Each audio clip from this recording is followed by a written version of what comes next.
Reconnaître le bien que vous avez déjà dans votre vie est la base de toute abondance.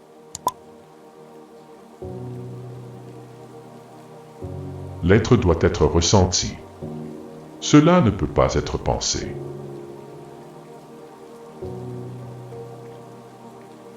Au lieu de se demander qu'est-ce que je veux de la vie, une question plus puissante est qu'est-ce que la vie veut de moi?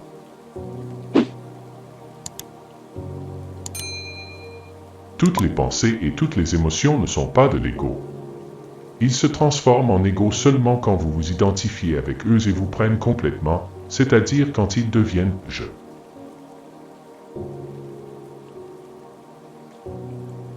Le passé n'a aucun pouvoir sur le moment présent.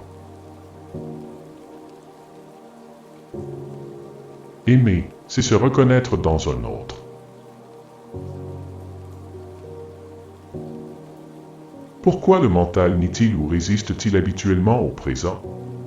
Parce qu'il ne peut pas fonctionner sans le passé et le futur, il perçoit l'intemporel comme une menace. Le temps et l'esprit sont inséparables.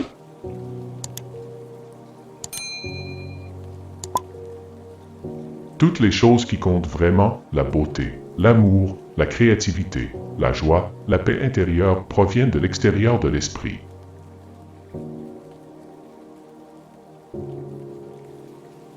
Pour tout ce que tu fais aux autres, tu te fais à toi-même.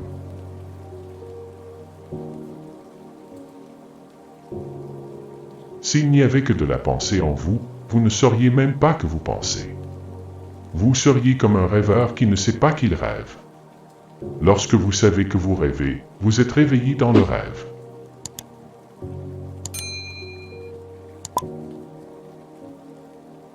La vie est le danseur et vous êtes la danse.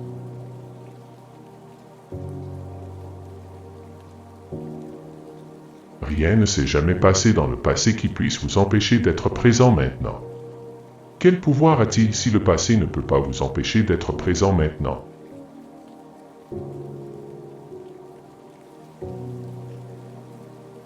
La principale cause du malheur n'est jamais la situation, mais la pensée. Soyez conscient de vos pensées. Séparez-les de la situation, qui est toujours neutre.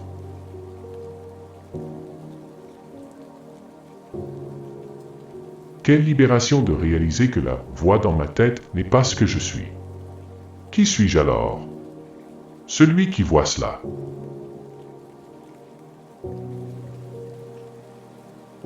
Vous ne pouvez pas être à la fois malheureux et pleinement présent dans le présent.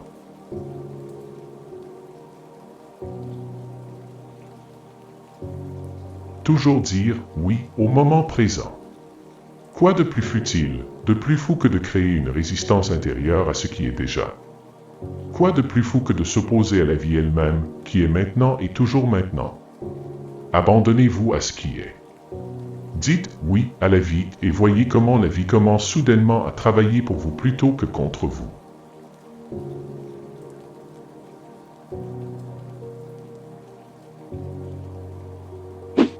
Oubliez votre situation et faites attention à votre vie.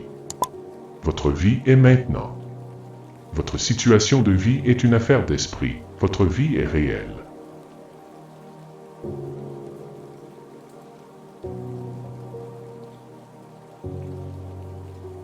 Si vous convenez tous les deux que votre relation sera votre pratique spirituelle, tant mieux. Vous pouvez alors exprimer vos pensées et vos sentiments les uns après les autres dès qu'ils surviennent ou dès qu'une réaction survient, afin de ne pas créer un laps de temps pendant lequel une émotion ou un grief inexprimé ou non reconnu peut se développer.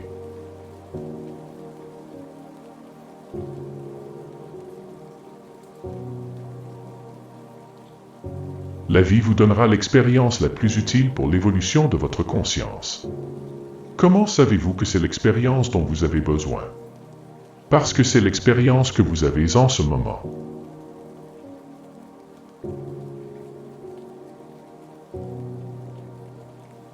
Réalisez profondément que le moment présent est tout ce que vous avez. Faites de maintenant le principal objectif de votre vie.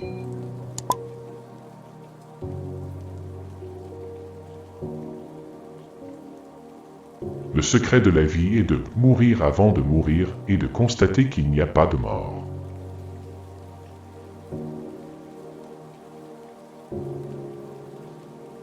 Vous ne devenez pas bon en essayant d'être bon, mais en trouvant la bonté qui est déjà en vous et en permettant à cette bonté d'émerger. Mais il ne peut émerger que si quelque chose de fondamental change dans votre état de conscience.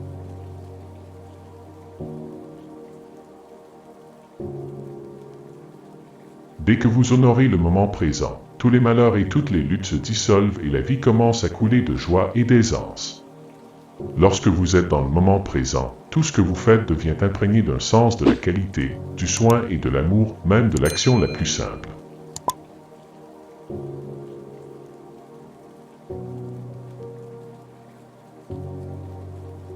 Ne vous préoccupez pas de la façon dont les autres vous définissent. Quand ils vous définissent, ils se limitent, alors c'est leur problème. Chaque fois que vous interagissez avec des personnes, ne soyez pas là principalement en tant que fonction ou rôle, mais en tant que champ de présence consciente. Vous ne pouvez perdre que ce que vous avez, mais vous ne pouvez pas perdre quelque chose que vous êtes.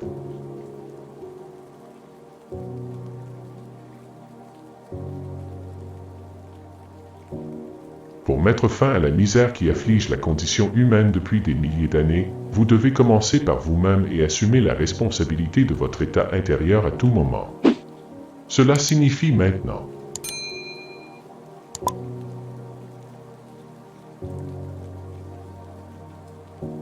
L'amour n'est pas sélectif, tout comme la lumière du soleil n'est pas sélective. Cela ne rend pas une personne spéciale. Ce n'est pas exclusif. L'exclusivité n'est pas l'amour de Dieu, mais l'amour de l'ego.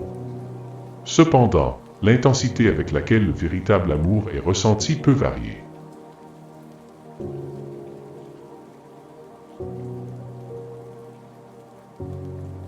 L'espace n'a pas d'existence. Exister signifie littéralement se démarquer. Vous ne pouvez pas comprendre l'espace parce qu'il ne se distingue pas. Bien qu'en soi, il n'existe pas, il permet à tout le reste d'exister. Le silence n'a pas d'existence non plus.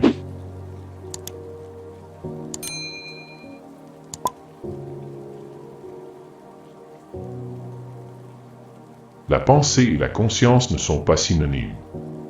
Penser n'est qu'un petit aspect de la conscience. La pensée ne peut pas exister sans conscience, mais la conscience n'a pas besoin de penser. Quel que soit le moment présent, accepte-le comme si tu l'avais choisi.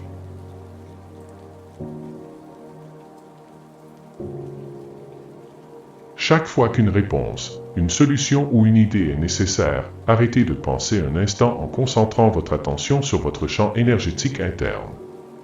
Lorsque vous reprendrez votre réflexion, ce sera frais et créatif.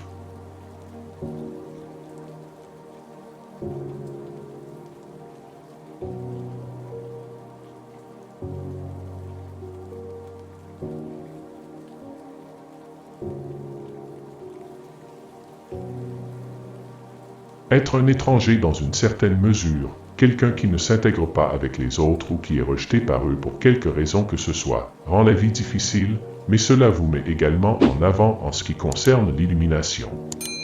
Il vous fait sortir de l'inconscience presque par la force.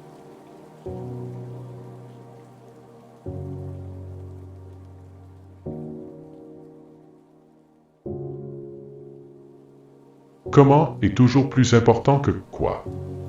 Voyez si vous pouvez accorder beaucoup plus d'attention à la tâche qu'au résultat que vous voulez atteindre.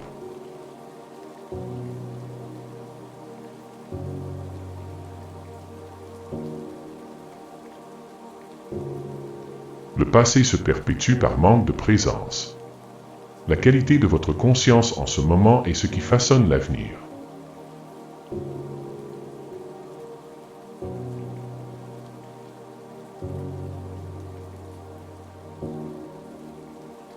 La plupart des humains ne sont jamais pleinement présents dans le moment, car ils croient inconsciemment que l'instant suivant doit être plus important que celui-ci. Ainsi vous manquez toute votre vie.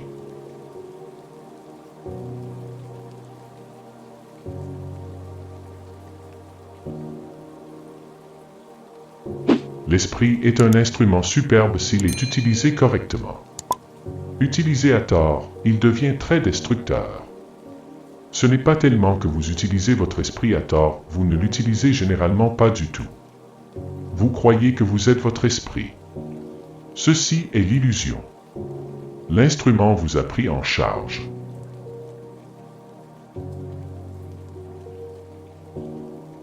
Le corps de souffrance est l'ombre de l'ego.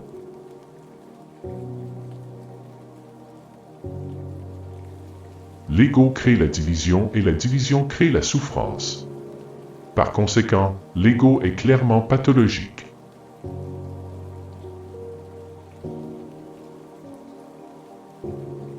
L'ego, c'est l'aspect du mental qui mène votre vie quand vous n'êtes pas la présence consciente, l'observateur, le témoin.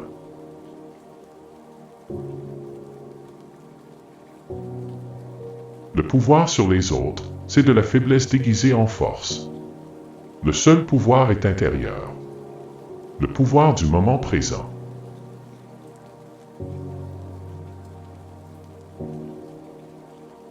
L'ego ne sait pas que la seule occasion d'être en paix, c'est maintenant. Ou bien il le sait et a peur que vous le découvriez. Après tout, la paix, c'est la fin de l'ego.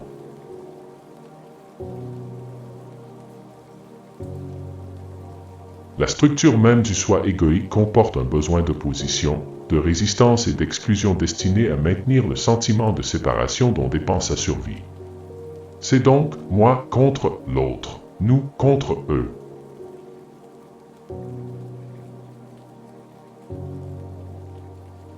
On retrouve dans l'ego collectif les mêmes caractéristiques que dans l'ego personnel, entre autres le besoin d'être en conflit et d'avoir des ennemis, le besoin d'en avoir plus, le besoin d'avoir raison et de donner tort aux autres.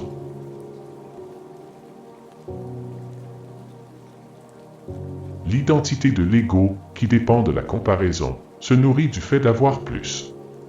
Il peut s'accrocher à n'importe quoi.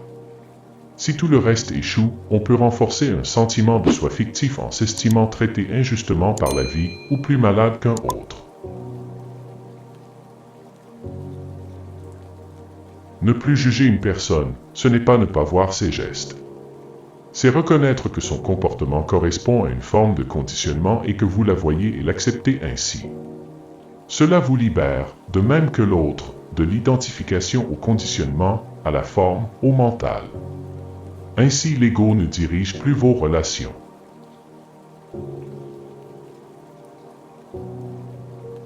Se sentir uni à tout, c'est aimer. L'amour ne veut ni ne craint rien. Vous ne pouvez pas aimer votre partenaire pendant un moment et attaquer le prochain. Le véritable amour n'a pas de contraire. L'amour est un état. L'amour n'est pas à l'extérieur, mais au plus profond de vous. Il est en vous et indissociable de vous à tout jamais. Il ne dépend pas de quelqu'un d'autre, d'une forme extérieure.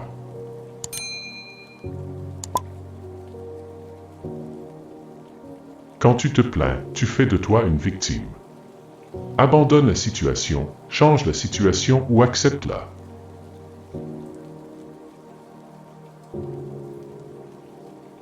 Mécontentement, blâmer, se plaindre, apitoiement sur soi-même ne peut pas servir de base pour un bel avenir, peu importe combien d'efforts vous font.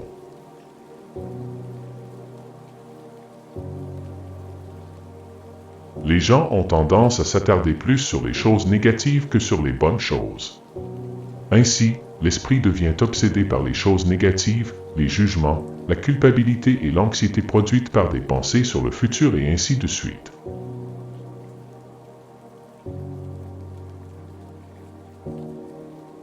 Tu ne trouveras pas de paix en changeant les circonstances de ta vie, mais en te rendant compte de qui tu es au plus profond de toi-même.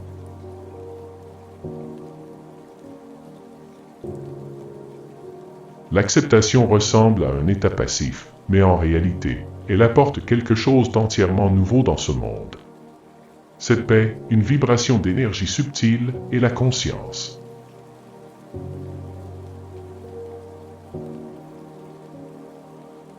Ceux qui n'ont pas trouvé leur véritable richesse, à savoir la joie rayonnante d'être et la paix profonde et inébranlable qui l'accompagne, sont des mendiants, même s'ils ont beaucoup de richesses matérielles.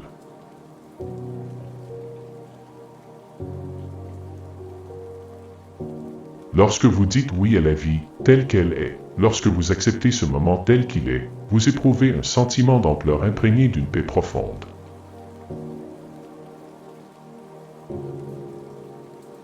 Au lieu d'être vos pensées et vos émotions, soyez la conscience derrière eux.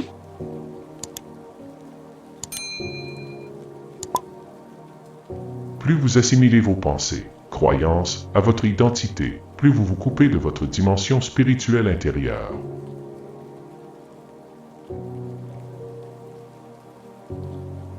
La colère cache toujours de la souffrance.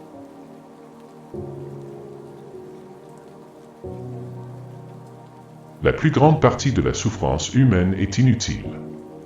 On se l'inflige à soi-même aussi longtemps que, à son insu, on laisse le mental prendre le contrôle de sa vie.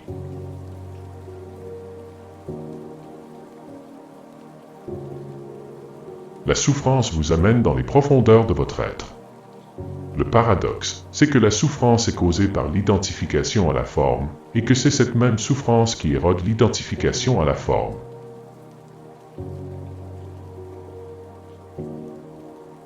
Tout désastre renferme le germe de la grâce. Le pouvoir sur les autres est de la faiblesse déguisée en force.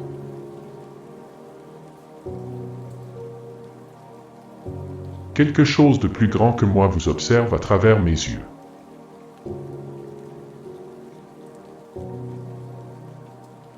La lumière est trop douloureuse pour quiconque veut rester dans l'obscurité.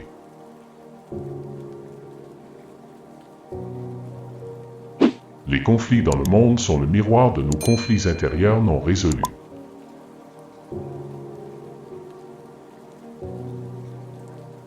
Parfois, lâcher prise est un acte plus puissant que se défendre ou s'accrocher.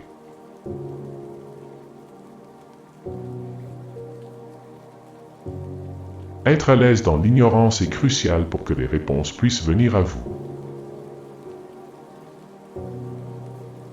Reconnaître le bien que vous avez déjà dans votre vie est la base de toute abondance. C'est par le biais de la gratitude sur l'instant que la dimension spirituelle de la vie s'ouvre. Si tu remerciais la vie pour toutes les joies qu'elle te donne, il ne te resterait plus de temps pour te plaindre. Merci.